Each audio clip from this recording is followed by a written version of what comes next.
I'm Amy Pfeiffer. I'm at the American Academy of Dermatology Summer Academy meeting in New York, and I'm here with Dr. Dee Anna Glaser, and she's going to talk to us about using fillers in patients' hands to rejuvenate them where the fat has been lost.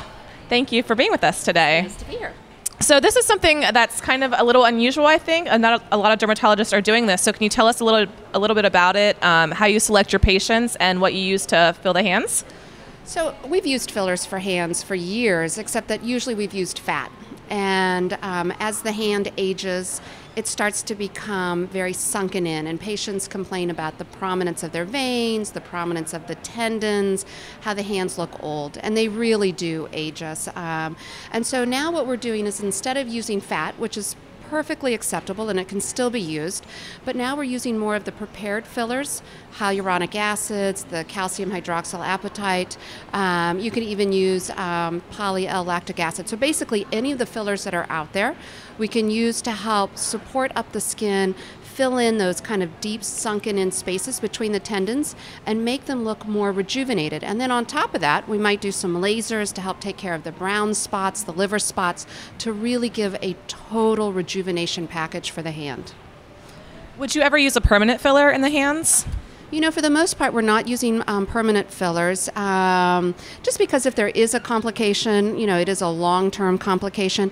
And the other reason is that the fillers in the hands, and these are all off-label uses, so these are not FDA-approved uses, but they last a long time in the hand compared to, say, the face or some of the more mobile areas.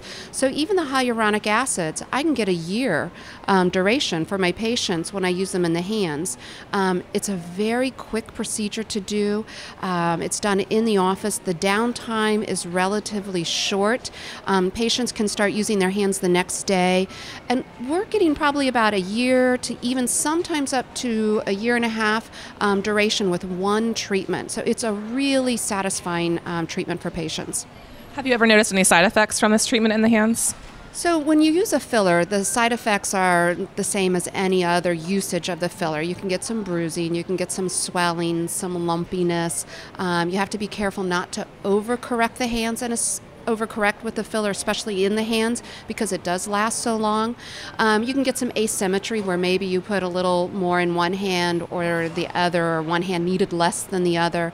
And then I would say maybe the most unique adverse event in the hands is that the swelling can persist longer than just a couple of days. There are a few patients that the swelling will be mild but persistent for even a couple of months, and that's very frustrating for them. There have also been a couple of rare reports of infections, especially when fat is used. As compared to the face, how much filler are you putting into the hands? Right, so that's a great question, because really for the hands, I think you don't need that much. I would say, depending on which filler we're using, like if we're using a hyaluronic acid, maybe 1 to 2 syringes or 3 syringes total for both hands. Maybe for something like the calcium hydroxyl apatite, maybe 2 syringes total. And it gives you a really nice result. And what I usually advise for my patients and for those that I teach is, you know, if anything undercorrect at first, let the patient get used to it. I think having a thin hand where you see some veins and some, you know, tendons makes it look healthy. I think having a really fat, plump hand almost looks a little abnormal. My last question is, are you going to see these patients back in the office for a follow-up after you fill, or? Yeah, so usually we'll follow up with them in a couple of months, see if they're satisfied, see if they want to have a little bit more again. I usually go a conservative approach. I fill a little bit, let them get used to it, see if they want some more, make sure they're not having any problems with it.